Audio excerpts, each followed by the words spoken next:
Season 4 of Atlanta features an episode titled The Crank Dat Killer that has two plot lines that converge perfectly at the end of the episode. One plotline follows Al as he's seemingly being stalked by a serial killer known as the Crank Dat Killer, and another plotline that follows Earn and Darius as they try to buy some shoes from Mr. Freaky, aka the Shoe Man. The Crank Dat Killer targets anyone who's posted a Crank That rendition to YouTube after the release of Soulja Boy's Crank That music video. Darius and Earn, they don't think it's that big of a deal for any of them unless they just happen to have made a video back in the day. And it turns out Al had made a video in 2007 titled Crank Dat Jimmy Neutron, but it has less than 30 views, so he's not too worried about anyone finding it. But then something crazy happens. As he's leaving the studio later that night, he watches the video again and sees that someone had recently left a threatening comment, supposedly making him the next target of the Crank Dat Killer. Now, there are three things I want to talk about in relation to what I think is the overarching theme of this episode: influence. Starting with Soulja Boy.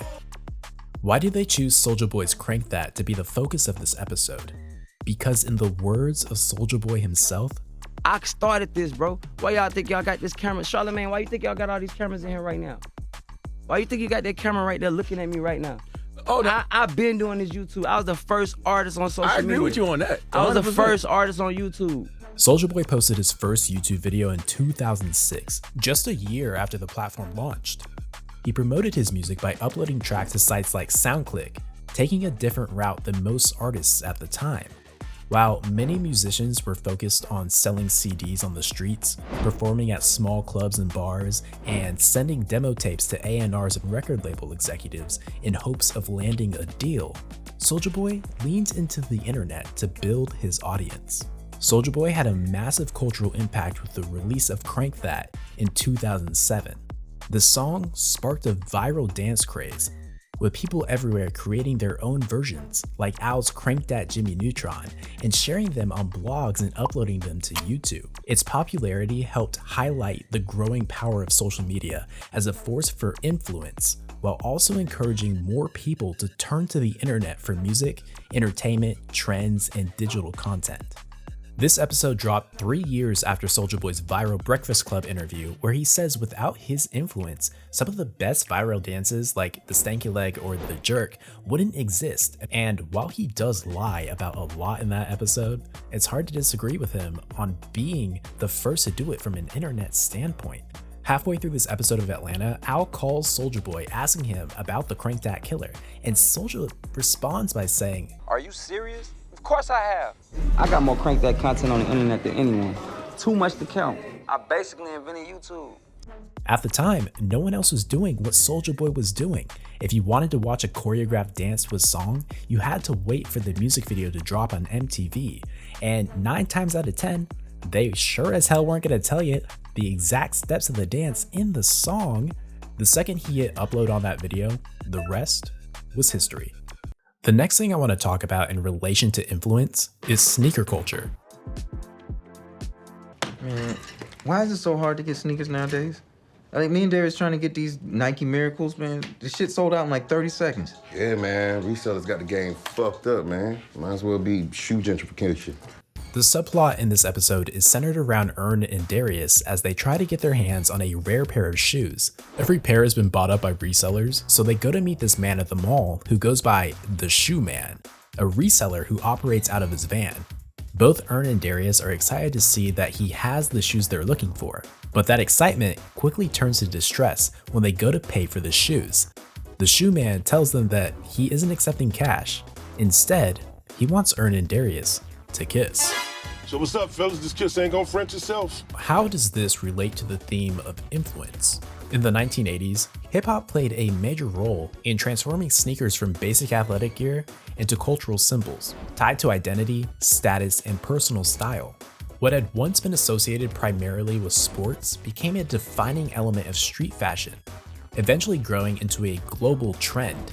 Artists like Run DMC were central to this shift, using their music, videos, and public image to popularize brands like Adidas. By consistently incorporating these styles into their work, they helped connect urban youth culture with mainstream fashion, influencing how sneakers were marketed and worn across different audiences. While resellers like the Shoe Man have been around since the 80s after the drop of the Air Jordans, we didn't see a mainstream influx of resellers until the early 2000s with the introduction of sites like eBay and Instagram. Resellers soon began to run the market, buying up any and every pair of limited releases so they can make a profit. An example of this is when Kanye dropped the Boost 350s back in 2015. Resellers bought up all the shoes, and because the demand was so high, people were buying them for over $1,000, proving that people would pay just about anything if it meant that they'd be able to take part in the hype. This is what makes the Shoe Man situation that much more twisted. He knows that people are willing to pay thousands of dollars for a pair of shoes, and instead uses that influence to have potential buyers act out his freak-like desires. Like, it makes you wonder what he's had previous customers do for payment. Lock him up. Earn is against doing this because they have the money to pay for the shoes, but Darius, he insists that it's not that big of a deal, and they eventually agree to do it. And the biggest kicker is that as soon as they kiss, a bullet from a shootout in the mall flies through the van, killing the Shoe Man. In the end, Earn and Darius were able to get the shoes, but at the cost of their dignity. The last thing I want to talk about in relation to influence is clout chasing. Throughout the episode, we're introduced to two new minor characters, some guy named Doug and Roberto. The difference between these two is that some guy named Doug seems to already be signed by a label, whereas Roberto isn't. The similarities? They're both trash and they're looking for someone to put them on. When some guy named Doug is introduced, Al tells Earn that some guy named Doug is the nicest guy he's ever met, but he self-produces his own beats and his music is trash. He then pours liquor on the studio's audio interface so that he doesn't have to do a feature on his song. When we're introduced to Roberto, he's about to get out of his girlfriend's car for his shift at the mall. She wants him to consider getting a real career to support their family, but he insists that rapping will be his career and he just needs to be discovered in the same way that Big Sean was discovered by Kanye. A real 1 in a million chance. Well, that chance finally comes when he hears that Paperboy is at the mall and he drops what he's doing to go find him, thinking that this will be his big break. But unfortunately for Roberto, Paperboy is in the middle of being hunted by who he thinks is the Crank Dat Killer, and as soon as Roberto jumps in front of Paperboy to rap for him, Paperboy shoves him through a window and runs off. While Roberto is a trash lyricist, he goes about it the wrong way when it comes to trying to make it big. He's more concerned with getting noticed than building any real substance behind what he's putting out. If Paperboy hadn't been in the situation he was in, he probably would have just brushed him off or maybe taken a demo out of politeness. But banking on the chance that someone who's already made it will discover you and put you on isn't a solid strategy. It's more luck than anything. And it's the same for some guy named Doug. Towards the end of the episode, Al flees the mall and some guy named Doug pulls up and acts as his getaway. While Doug comes off as a nice, well-meaning artist, the way he's trying to come up is kind of flawed. He leans too much on the idea that working with bigger artists will automatically boost his career instead of really focusing on improving his own sound. When he picks Al up and immediately starts pushing a studio session, it shows he's more focused on the opportunity instead of working on his sound. If Al wasn't in a situation where he felt like he owed him, he probably wouldn't have agreed to it, especially after hearing how trash the beat was. Wait, man, yes! About to be the song of the year. Let's get it.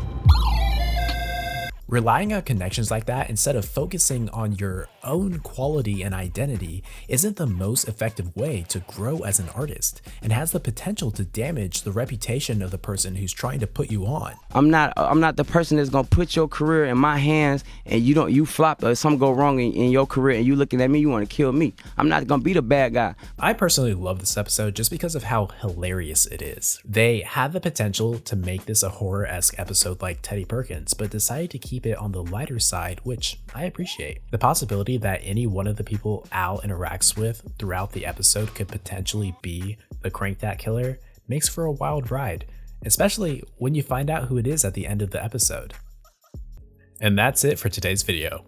What are your thoughts on the Crank Dat Killer? Let me know in the comments below. And if you like this video, be sure to like and subscribe, and I'll see you next time. Play this for your grandmama when you in the whip. Come on, Paperboy, trap.